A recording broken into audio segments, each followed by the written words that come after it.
Bienvenue sur ce podcast de prédication proposé par l'Église protestante unie de Bois-Colombes. Un espace où l'écriture devient une parole au cœur de nos vies.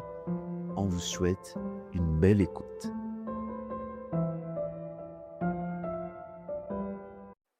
Dans l'Évangile selon Jean, au chapitre 10, les versets 1 à 10. C'est Jésus qui parle.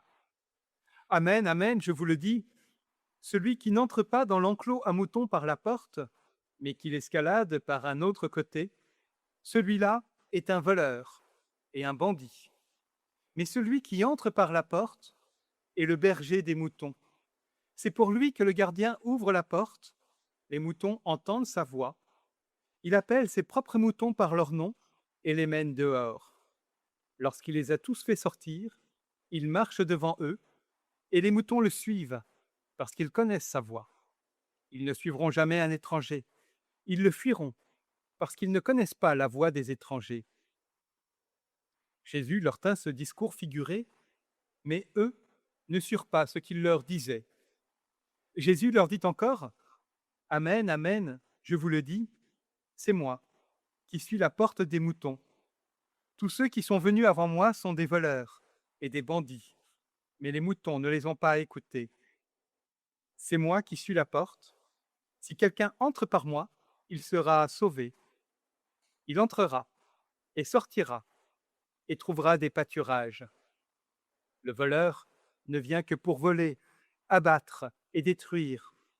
Moi, je suis venu pour qu'ils aient la vie et qu'ils l'aient en abondance. Seigneur, ta parole est vérité, sanctifie-nous par la vérité.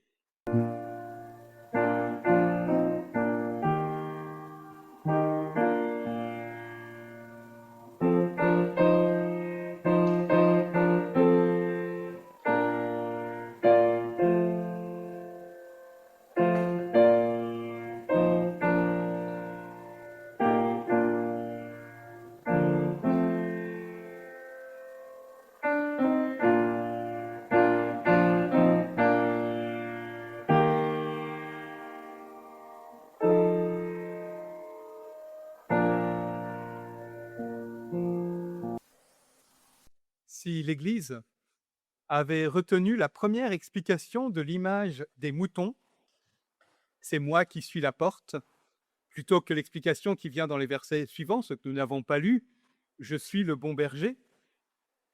Si l'Église donc avait plutôt retenu que Jésus est la porte, je ne serais pas pasteur, je serais portier. Et peut-être que ce serait plus clair comme terme. Mais ce matin, ce n'est pas sur le rôle des pasteurs que nous allons nous pencher, mais bien sur cette image assez inattendue, « Je suis la porte », dit Jésus. Qu'est-ce que ça veut dire? Alors la réponse immédiate qui vient sans doute à beaucoup d'entre nous, c'est « ça veut dire que Jésus est la porte qui conduit vers le Père ». Et c'est vrai que certains textes bibliques le disent. Et c'est vrai que c'est une réponse intéressante à analyser parce qu'une fois qu'on a dit ça, Jésus est la porte qui mène vers le Père, on est loin d'avoir réglé le problème, d'avoir réglé la question, qu'est-ce que ça veut dire quand on dit Jésus est la porte qui mène au Père? Mais en ce qui concerne l'image de ce matin, cette réponse, Jésus c'est la porte parce que c'est lui qui conduit vers le Père, cette réponse-là ne me semble pas fonctionner sur ce texte-là. Je vous rappelle ce que Jésus dit de la porte. Si quelqu'un entre par moi, il sera sauvé. Bon, là, ça peut s'appliquer à la porte qui conduit vers le Père. Ça se gâte juste après. Il entrera et sortira et trouvera des pâturages. Comment ça? Il entrera et sortira. Alors Jésus qui nous conduit au Père, ça serait juste pour une visite, comme quand nous allons voir nos parents ou comme quand nos enfants viennent nous voir. On vient, on prend un temps de famille et puis après on rentre chez soi.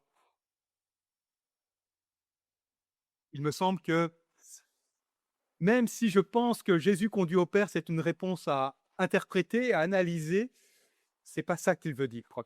Quand nous disons Jésus nous conduit au Père, c'est pas juste pour une visite familiale ou pour une visite de courtoisie ou pour une visite temporaire, que c'est plus long et plus compliqué que ça. Donc, si Jésus est la porte par laquelle on entre et on sort, ici, ça ne peut pas être Jésus est la porte qui conduit au Père. Et puis, le point de départ de l'image écarte aussi cette réponse.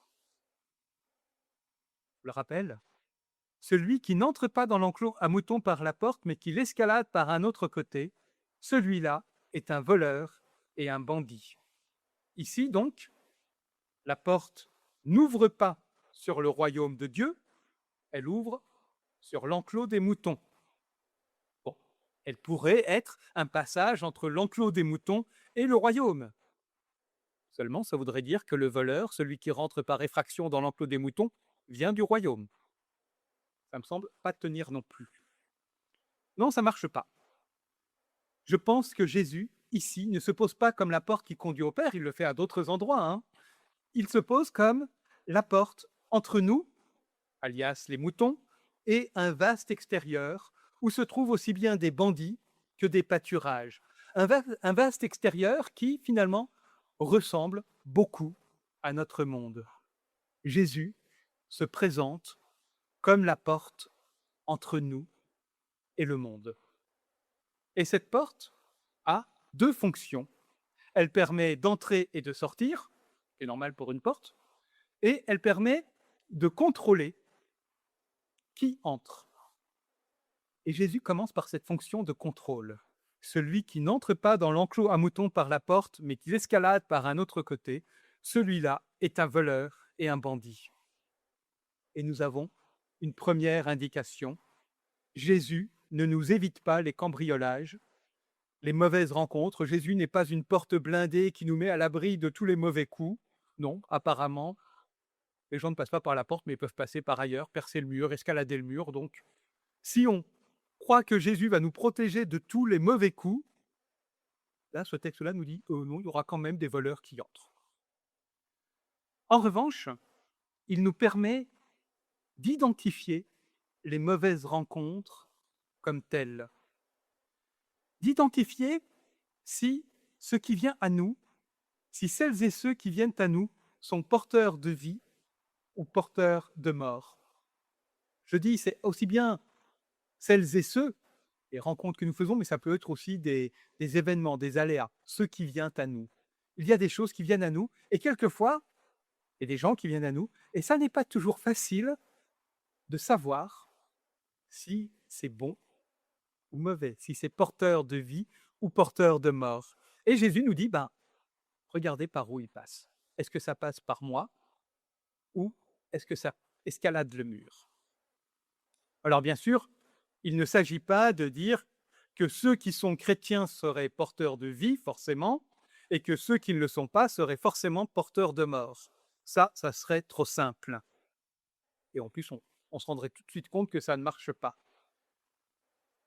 Je ne sais pas si vous connaissez le conte de la chèvre et des 7 biquets. Oui, ça vous dit vaguement quelque chose. Je ne sais pas si vous vous rappelez de textes bibliques qui vous disent « Attention aux loups qui sont déguisés en moutons ». C'est la même histoire. Dans l'histoire de la chèvre aux 7 biquets, la maman chèvre s'en va. Elle dit à ses biquets, surtout, vous n'ouvrez pas, sauf si c'est moi. Et le loup frappe et se fait passer pour la chèvre. La première fois, c'est facile de savoir que c'est pas lui. Il a une grosse voix, une patte noire et griffue de loup. Quand le loup se rend compte qu'on l'identifie à sa patte et à sa grosse voix, il trempe sa patte dans la farine, d'où l'expression « montrer patte blanche », et il mange beaucoup de miel pour adoucir sa voix. Vous voyez, quelquefois, des gens peuvent venir à nous en nous disant « Ah, mais je suis chrétien, je porte ma croix avec note. Regardez, il y a une image de moi sur Internet qui me représente carrément sous l'image du Christ. » Et pourtant, ils ne viennent pas de Jésus pour autant. Ça n'est pas une question d'affichage, c'est une question de comportement. Même, ça arrive, même des pasteurs peuvent s'avérer être des prédateurs. J'espère que je ne parle pas de moi, mais ça peut arriver. C'est une affaire de comportement. Ça n'est pas le nom de Jésus qu'il faut entendre, c'est le message qu'il a porté. Ce qui vient, celles et ceux qui viennent en étant porteurs de messages de haine, d'humiliation, d'oppression des plus petits ou des plus fragiles, même s'ils se revendiquent de Jésus-Christ, ceux-là sont en train d'escalader le mur. Ils font le contraire de ce que Jésus a fait. Au contraire, celles et ceux qui viennent dans un esprit de service, d'humilité, de reconnaissance de chacun, d'accueil de chacun et de chacune, ça, ça nous vient manifestement de Jésus-Christ, même s'il n'y a pas le logo Jésus estampillé dessus. On peut en trouver dans d'autres religions, dans d'autres cultures, dans d'autres spiritualités, qui sont pourtant animées par cet esprit qui est celui que Jésus a manifesté dans l'Évangile, un esprit qui se tourne toujours vers le plus petit, vers le plus fragile, vers le plus faible. Voilà, donc regardez un petit peu ce qui vient. Est-ce que ça vient dans un esprit de force, un esprit d'oppression, ou bien est-ce que ça vient dans un esprit d'humilité? C'est pas une garantie à 100 parce que des fois on peut faire semblant, mais ça donne quand même une indication. Celui qui vient au nom de Jésus pour chasser les plus faibles, pour faire la cour aux plus puissants, là, on peut être à peu près sûr qu'il est en train d'escalader un mur. Et Jésus n'est pas seulement une porte qui mène à nous, elle est aussi cette porte qui nous permet à nous d'entrer et de sortir. Entrer et sortir. Ça sous-entend qu'il y a un extérieur et un intérieur. Ce matin, je vous propose de ne pas définir trop précisément ce qu'est l'enclos. Non, ce n'est pas forcément l'Église. Ni l'Église visible, ni l'Église invisible. Ça peut être plus large ou plus restreint que ça. L'enclos, c'est tous ces moments où je ressens un nous, voire carrément un je, face à un eux, le nous et le il, nous entre nous et puis il de l'extérieur. Ça peut être chez moi, ça peut être avec certaines personnes, ma famille, mes amis. Ça peut être, je l'espère, mais c'est pas forcé, la paroisse. L'enclos, c'est tous ces lieux, tous ces moments où je me sens chez moi, at home. Vous savez, les Anglais disent sweet home sweet home. Alors, elle n'est pas toujours si sweet que ça, elle n'est pas toujours si douce. Des fois, je peux me sentir tout à fait chez moi et que ça soit quand même compliqué parce que, voilà, même quand on est chez soi, dans un lieu où, quand on connaît tous les recoins, dans un lieu qui est un nous face à un eux, bah, il peut y avoir des conflits en interne, il peut y avoir des discussions, c'est pas de forcer. Quand je dis le nous, c'est pas forcément un nous facile, mais on identifie un nous. Je sais pas si je suis à peu près clair. Voilà, nous sommes entre nous. Un autre exemple, pour le moment, je ne me sens pas ici tout à fait chez moi. J'y suis pas mal, je suis pas mal à l'aise, mais je ne connais pas encore tous les codes, je ne vous connais pas encore tous et vous ne me connaissez pas encore. Donc peut-être que dans 1 an, dans 2 ans, je dirais: «Bah, là, je suis chez moi». J'espère que ce sera un chez moi sweet, mais en tout cas, je pense que dans un an ou 2, je dirai: «Tiens, je suis chez moi». Pour le moment, pas encore. Et on peut aussi être bien en dehors de chez soi, c'est ce que je veux dire. Mais je suis dans un extérieur, de l'intérieur à l'intérieur. Et j'aime bien ce texte-là parce que, bah, c'est légitime. Les moutons vont et viennent, ils vont des pâturages à l'enclos. Ils ont besoin quelquefois de se retrouver entre eux en enclos. Et nous avons besoin quelquefois de nous retrouver entre nous. Nous avons besoin de lieux où nous nous sentons chez nous avec d'autres, chez nous tout seuls. Nous avons besoin de cet espace-là, mais il y a une porte. Il faut qu'il y ait une porte. Jésus est la porte, celle qui permet d'entrer et de sortir. On a le droit d'avoir envie d'être entre soi, d'être entre nous, à condition que quelquefois on sorte. À condition, d'une part, qu'on laisse quelquefois des gens entrer, mais aussi à condition que quelquefois on sorte, on aille vers les autres.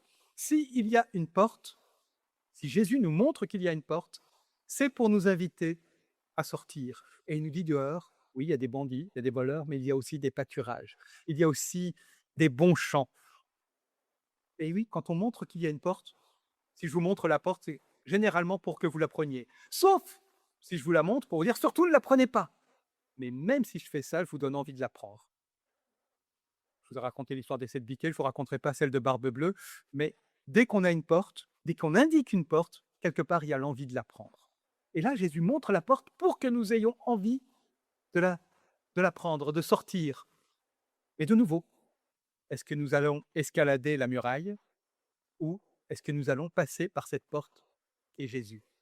Avec quoi je sors vers le monde? Dans quel esprit je sors vers le monde? Est-ce que c'est dans un esprit de conquête, de puissance? Ah, je vais leur montrer au monde ce qu'il faut qu'ils fassent. Ah, je vais leur indiquer tout ça. Ah, je vais prendre le contrôle. Ou est-ce que c'est dans un esprit de service, d'humilité, d'accueil des plus fragiles, des plus petits? Est-ce que je sors en passant par la muraille ou est-ce que je sors par cette porte qui est Jésus-Christ? Et même quand je rentre chez moi, par quelle porte je passe? Est-ce que j'arrive chez moi en disant: «Bon, dehors c'était dur, au boulot c'était dur, mais maintenant j'arrive et c'est moi le chef?» Ou bien est-ce que je rentre chez moi toujours par cette porte qu'est Jésus-Christ, dans un esprit de service, dans un esprit d'humilité, dans un esprit d'amour, hein, c'est pas, voilà. Est-ce par comment je vais vers l'extérieur, comment je rentre chez moi et même quand ce chez moi, c'est moi tout seul, comment je me regarde là? Avec un esprit de dureté, de compétition, «Tu as pas été assez bien, tu as pas été assez fort, tu as pas été assez clair, tu es nul». Ou est-ce que je me regarde? Est-ce que j'ose me regarder avec le regard que Jésus-Christ a sur moi? Ben non, tu es pas toujours assez. Non, tu es pas toujours suffisant. Non, tu y arrives pas toujours, mais tu es aimé, tu es important, tu as du prix et c'est ça qui compte. C'est l'amour que Jésus a pour moi qui compte même quand je me regarde. Par quelle porte je passe quand je vais vers les autres? Par quelle porte je passe quand je rentre chez moi? Par quelle porte je passe quand je rentre en moi? Je suis la porte, dit Jésus. Eh bien, frères et sœurs, comment utilisons-nous cette porte pour voir ce qui vient vers nous, pour aller vers les autres, pour revenir chez nous? Est-ce que nous nous servons de la porte ou est-ce que nous continuons à grimper des murailles, à entrer par effraction, pour aller vers les autres, pour rentrer chez nous? Est-ce que nous regardons les autres avec les yeux de Jésus? Est-ce que nous nous regardons nous-mêmes avec les yeux de Jésus? Ou est-ce que nous continuons à escalader les murs qui nous séparent des autres et de nous-mêmes? Amen.